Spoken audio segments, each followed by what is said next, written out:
Assalamualaikum warahmatullahi wabarakatuh. Jumpa lagi dengan kami di podcast Tumbuh Media dan Berita NTB, channel yang menginspirasi, channel yang tentu mengedukasi para pemirsa.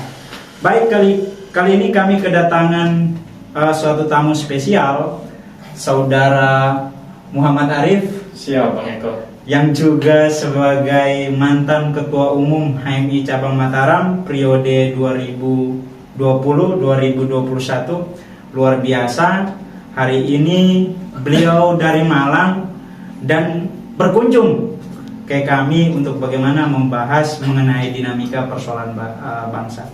Mungkin kawan, Ya. jadi ini sapaan akrab kami di ini tentu kawan itu panggilan sapaan Ya, kami. betul. Jadi sebelum kita membahas persoalan-persoalan yang terjadi di bangsa ini, mungkin kita saling cerita-cerita dulu kawannya tentang pengalaman, tentang bagaimana studi kawan di Malang. Jadi kawan, bagaimana perkembangan studi di Malang kawan? Untuk saat sekarang, alhamdulillah lancar. Lancar ya? Masih lancar. Luar biasa, beliau sedikit lagi nanti jadi magister ya, Amin. magister pertanian. Dan kali Amin. ini tema kita bahas juga terkait dengan permasalahan pupuk yang sampai saat ini masih menjadi polemik Ya. di bangsa kita, juga khususnya di NTB. Ya. Nah, mungkin kawan lebih ininya, mungkin kawan bisa perkenalkan diri dulu, Ya. perkenalkan dari mana, maksudnya karirnya bagaimana. Ya. Baik. Terima kasih sebelumnya Bang Eko sudah mengundang saya untuk membicarakan persoalan-persoalan yang dihadapi oleh petani hari ini, dan memang persoalan ini selalu saja dihadapi di setiap tahunnya, antara lain masalah pupuk ya. Jadi ada hal yang menarik dari kisah saya Bang Eko. Jadi kenapa hari ini saya masih konsisten Ya. mengambil jurusan pertanian ya, karena dulu saya pernah mempunyai cita-cita sejak kecil. Ya. Saya ingin menjadi petani intelektual bahasanya. Oh, petani intelektual ya, Ya. bukan petani milenial. Petani intelektual. Oh iya. Kenapa begitu? Berawal dari permasalahan Bang Eko. Sejak kecil, apalagi kita yang dari petani ya, yang dari petani, yang dari anak petani yang sudah asam garam lah dengan pertanian. Sejak kecil kita selalu dihadapkan dengan persoalan-persoalan klasik, antara lain keterbatasan pupuk, kelangkaan pupuk yang dihadapi oleh petani. Iya. Mahalnya bibit, mahalnya obat-obatan, jadi macam-macam lah. Macam persoalannya. Macam-macam persoalan yang dihadapi oleh petani. Makanya berawal dari situ saya mempunyai cita-cita bahwa saya ingin menjadi petani intelektual yang membela dan meninggikan derajat Para petani. Para petani. Oh baik, ini suatu kalimat yang terdengar kayak baru ya di Ya. kalangan kita. Jadi merinding kalau bahasanya. Oh iya. Memang benar juga, saya merinding. Ya. Jadi biasa yang kita kenal petani milenial, Ya. petani anak muda. Ya. Tapi ini bahasanya petani intelektual. Nah, mungkin Bang Arif, mungkin bagaimana coba dijelaskan bagaimana petani intelektual itu sendiri. Jadi petani intelektual itu modelnya seperti apa? Ya, baik. Jadi Bang Eko, dari petani intelektual itu ada dua ya. Ya, mungkin yang kita kenal sekarang ada petani milenial ya, petani milenial, mungkin petani yang memperbaharui pertanian dengan gaya pertaniannya yang sesuai dengan teknologi. Nah, petani intelektual itu bergerak di dua bidang. Yang pertama adalah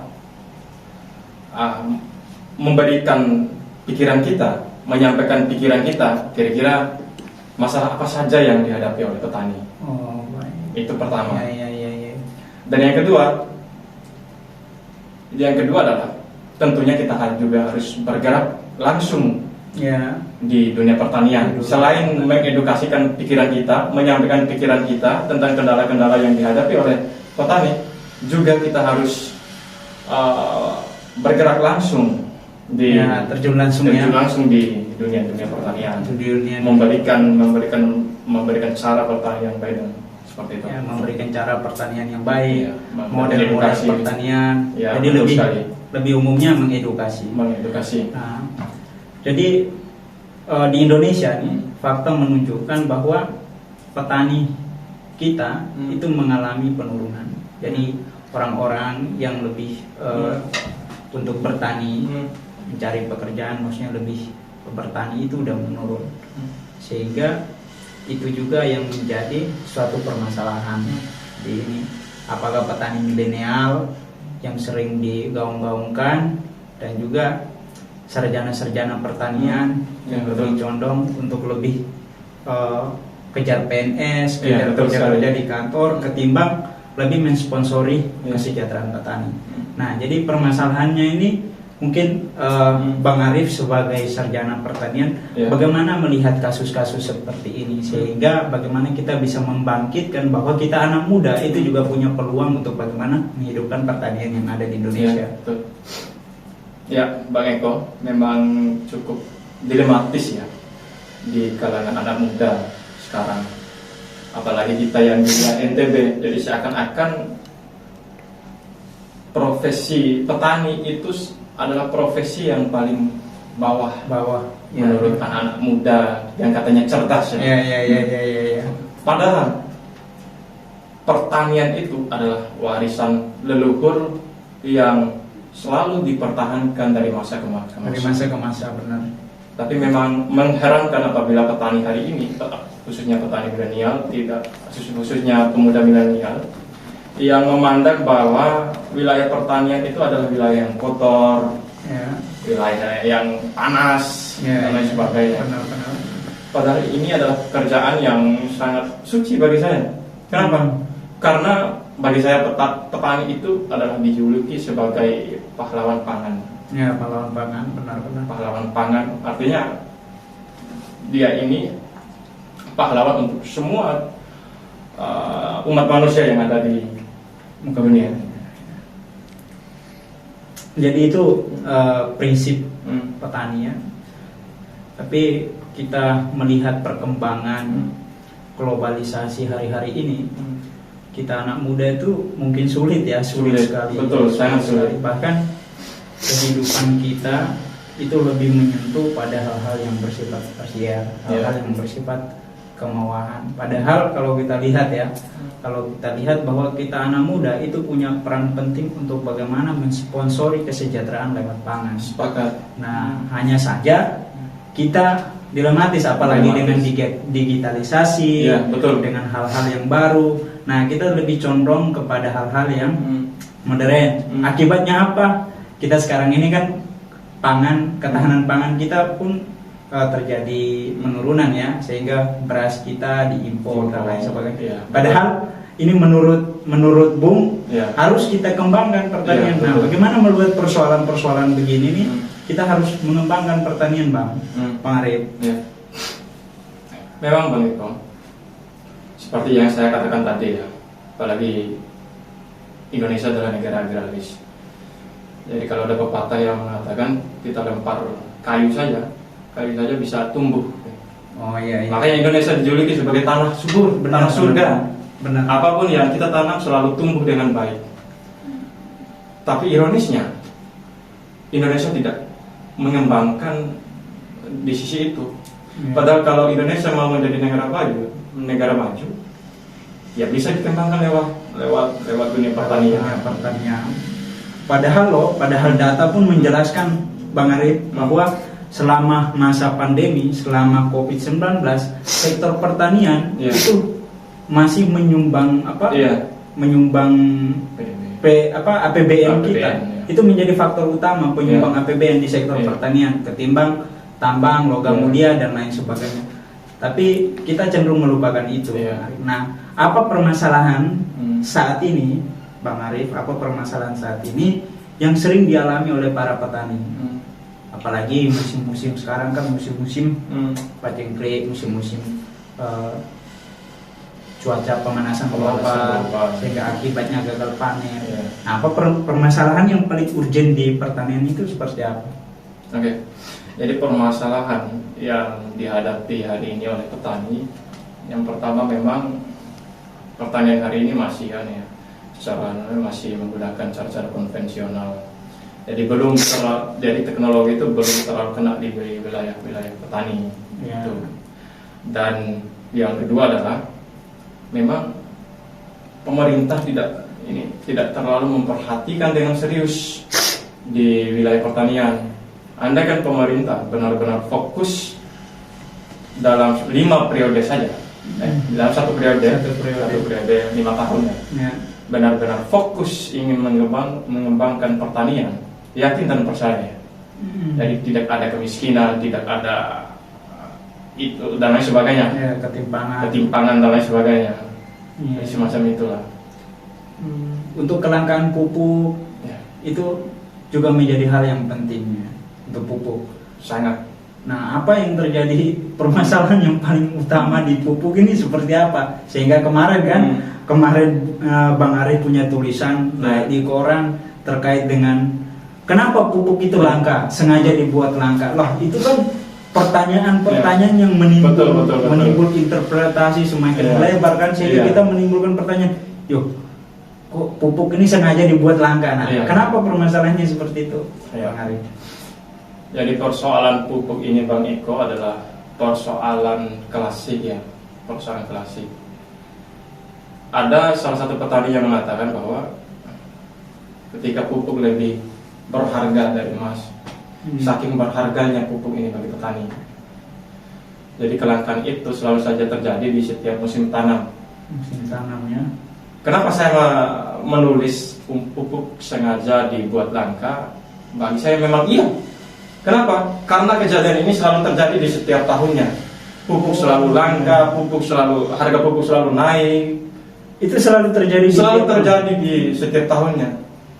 Pas mau nanam. Ini kan aneh bagi. Oh iya. Jadi ada kontradiksi di sini. Iya. Ini kan aneh.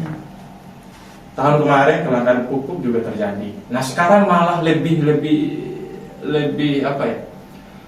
Lebih diturunkan, dikurangi kuota pupuk. Sehingga itu langka ya subsidi pupuknya. Makin langka Bang Eko. Makin langka. Bahkan sangat langka. Dan pastinya khususnya petani di NTB, apalagi Kabupaten Bima dan Dompu dengan komoditas jagonya, mayoritas petani jago, yakin dan percaya bahwa tahun ini banyak yang gagal panen. Selain dari keadaan perubahan iklim, dan yang lebih penting adalah kelangkaan pupuk. Pupuk itu perlu ya. Pupuk sangat perlu untuk membangun pertanian supaya bisa berhasil. Tapi ini kan sengaja dibuat, kalau menurut Bang Arif ya, sengaja dibuat langka dengan alasan kekurangan anggaran. Ya, dengan alasan kekurangan anggaran. Iya. Nah, ini yang sering terjadi. Itu yang sering terjadi. Oh ya, berarti subsidi untuk pupuk ini alasannya seperti ini. Alasannya seperti itu, kekurangan anggaran, keterbatasan anggaran. Jadi kuota pupuk tahun ini dikurangi. Jadi kalau pupuk langka seperti itu, pupuk yang langka, nah bagaimana pandangan Bang Arif terhadap masyarakat yang mengalami kelangkaan pupuk? Pandangan saya, jadi ketika pupuk itu langka, masyarakat akan bereaksi dengan secepat mungkin. Reaksinya apa Bang Iko? Kadang ada konflik sosial yang terjadi antara kelompok tani dengan anggotanya, antara masyarakat dengan kelompok tani. Nah, bagi saya ini sengaja dibuat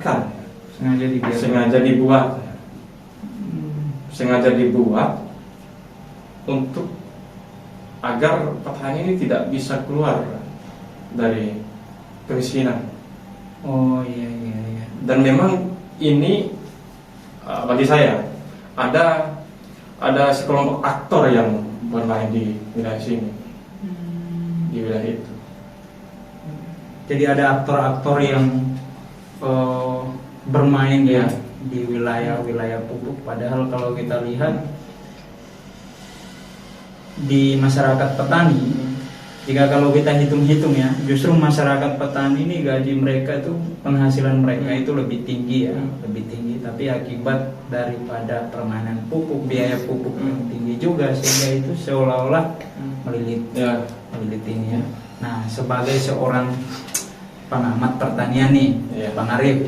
Nah, sebagai seorang pengamat pertanian nih, bagaimana langkah Bang Arif untuk mengatasi hal-hal dari pandangan paradigma untuk mengatasi hal-hal seperti ini? Apakah kita perlu hilirisasi pertanian, ataukah kita perlu industrialisasi pertanian, ataukah kita perlu hal-hal yang moderasi bersifat modern untuk bagaimana mengelola pertanian kita agar dia bersifat sustainable, dia bersifat keberlanjutan? Jadi yang paling utama ya, kalau ingin pertanian kita maju, yang paling utama adalah pemerintah harus membuat kebijakan yang inklusif, yang terbuka. Ini kan kebijakan, kadang-kadang kebijakan itu di luar dari nalar kesejahteraan petani, Bang Eko. Makanya yang paling utama adalah pemerintah harus membuat kebijakan yang benar-benar menguntungkan petani, itu yang pertama. Dan yang kedua, jadi untuk kedepannya ya, jadi pemerintah harus benar-benar fokus dan membuat kebijakan yang wajib bagi petani, dan untuk bagaimana adalah memberikan anggaran khusus di bidang pertanian agar bagaimana nantinya supaya pertanian ini dapat dikembangkan. Salah satu contoh dengan mengembangkan penelitian, riset di wilayah pertanian. Kalau itu bisa dikembangkan, yakin dan percaya pertanian kita pasti maju. Apalagi dulu Indonesia pernah berjaya di wilayah pertanian. Itu di masa Soeharto. Masa Soeharto. Indonesia pernah mencapai swasembada pangan. Akan sampai diekspor ke luar negeri. Ya. Tapi nyatanya sekarang Indonesia impor. Dan negara-negara luar pun pernah belajar bertani di Indonesia. Itu masanya Soeharto. Tapi sekarang negara-negara yang pernah belajar bertani di Indonesia itu lebih maju, ya, menjadi eksportir beras. Ya. Nah, malah kita jadi importir. Nah, ini tantangan kita sebagai anak muda dan juga masyarakat seluruh bangsa Indonesia. Karena misalnya begini nih, Bang Arif, kayak semisal ya, kita kasih contoh di Unram ada pertanian, di Muhammadiyah ada jurusan pertanian. Betul. Nah, dari 2 kampus itu saja ada satu fakultas, kita kalkulasi bisa 500 orang misalnya. Nah, dalam wisuda per tahun itu Unram mewisudakan sarjana pertanian, misal kita hitung 200. Begitu Muhammadiyah 200. Nah, jadi 400. Nah, apakah 400 sarjana pertanian ini mereka balik untuk bukan malah mengembangkan pertanian, mengedukasikan para petani untuk membangun pertanian yang inklusif, pertanian yang bagaimana model bentuknya untuk mensejahterakan para petani, tapi faktanya lebih pada mengejar kerja-kerja di kantoran, jadi ini dan lain sebagainya. Padahal lapangan pekerjaan kita sudah tercipta, malah kita menuntut lapangan pekerjaan yang lebih elit, lebih bagus dan lain sebagainya. Nah, menurut pandangan Pak Magister sebagai sarjana pertanian, bagaimana menghadapi tantangan-tantangan? Ini juga merupakan suatu tantangan. Nah, bagaimana menghadapi tantangan-tantangan seperti ini? Ya. Jadi untuk menghadapi tantangan itu, dimulai dari kesadaran dari bahwa saya ini adalah dari jurusan pertanian. Ya, benar. Apabila kesadaran itu tidak timbul dalam diri kita yakin dan percaya kita tidak akan bisa mulai mengembangkan pertanian yang lebih maju di wilayah kita. Betul. Maka dari itu pesan buat teman-teman milenial, teman-teman pemuda, khususnya yang jurusan pertanian ya. Khususnya jurusan pertanian. Jadi jangan pernah malu, karena sedari awal kita memang sudah jurusan pertanian. Jangan pernah malu untuk mengembangkan dan terjun langsung di dunia pertanian. Dan yang kedua adalah tugas kita yaitu untuk mengembangkan pikiran kita, mengembangkan petani agar bagaimana nantinya petani dapat lebih sejahtera dengan lebih mulia di mata di mata orang lain. Oh ya, jadi sampai sekarang stigma terhadap pertanian ini masih negatif ya? Masih negatif. Masih negatif. Padahal kalau misalnya kita kembangkan sesuatu yang lebih perhatian, lebih fokus pada pertanian, mungkin kita bisa mengatasi kesenjangan, bisa mengatasi kemiskinan. Kenapa demikian? Karena kalau menurut saya Bang Arif ya, sesungguhnya lapangan pekerja yang secara alamiah itu pertanian loh. Pertanian sudah ada, tinggal kita kelola. Bagaimana punya kemauannya untuk mengelola. Nah, tapi untuk masalah hari-hari ini soal dengan ketahanan pangan dan lain sebagainya, apa sih permasalahan yang urgent sehingga pemuda-pemudi tidak mau terlibat atau bahkan jarang untuk membicarakan terkait dengan pembangunan pertanian dan lain sebagainya? Alasannya apa sih? Alasannya satu, pertama itu dari sisi pandangan masyarakat, bahwa masyarakat memandang bahwa kok akademisi jadi petani. Oh iya benar. Anak kuliah kok jadi petani, sudah kuliah tinggi kok jadi petani, malah jadi petani. Itu yang pertama. Dan yang kedua, ini yang paling penting, memang belum ada jaminan khusus untuk anak-anak muda menjadi petani. Salah satu contohnya ketika mereka terjun ke pertanian, tidak ada jaminan pasar yang betul-betul membuat petani milenial ini mau. Oh, belum ada serapan pasar. Oh iya. Serapan pasar yang stabil.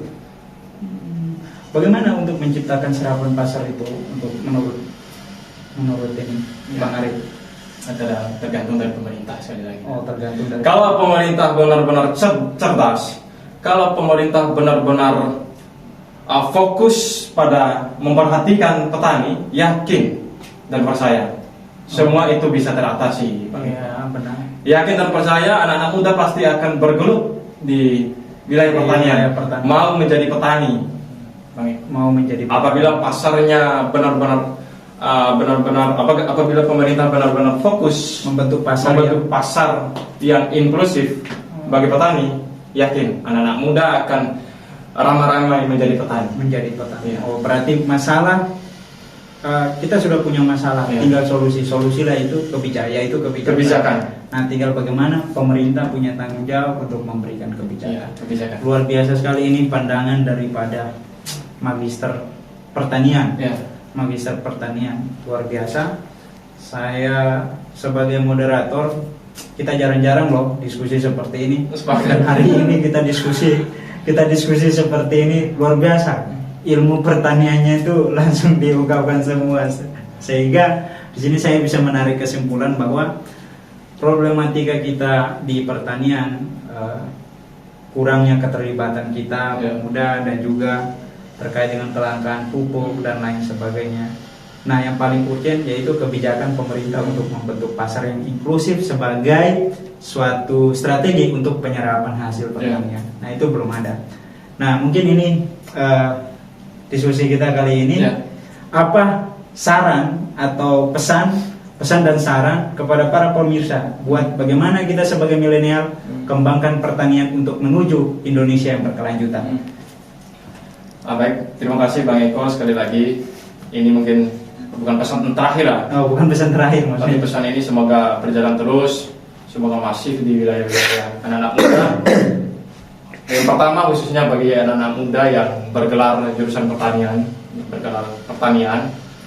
tugas kita adalah memberikan edukasi bahwa petani itu sangat penting bagi kita semua, bagi masyarakat, merubah pandangan masyarakat, merubah cara berpikir masyarakat bahwa petani itu adalah profesi yang paling mulia.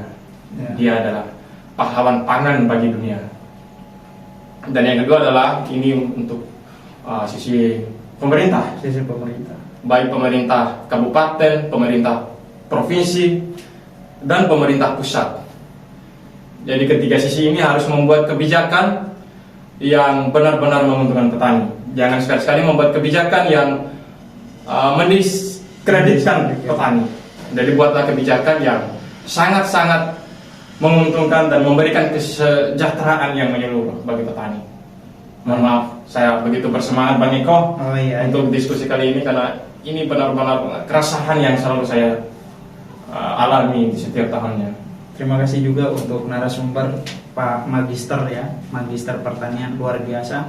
Karena memang bicara pertanian merupakan sesuatu prioritas bagi kita masyarakat, bagi kita pemuda dan juga bagi kita bangsa Indonesia. Karena pertanian merupakan salah satu sektor utama untuk membangun ketahanan pangan. Oleh karena itu terima kasih Terima kasih Bang Arif, Bang Arif selaku pakar selaku magister pertanian yang sudah berkesediaan hadir. Mudah-mudahan dalam diskusi ini dapat memberikan manfaat bagi teman-teman pemirsa semua untuk bagaimana kita mempunyai tanggung jawab sosial mengenai pertanian, mengenai pembangunan yang berskala yang lebih memprioritaskan para petani sebagai agen pembangunan, sebagai agen keberlanjutan, dan sebagai agen perubahan. Mungkin itu ya. Terima kasih kembali Bang Eko. Baik, billahi taufiq wal hidayah. Wassalamualaikum warahmatullahi wabarakatuh.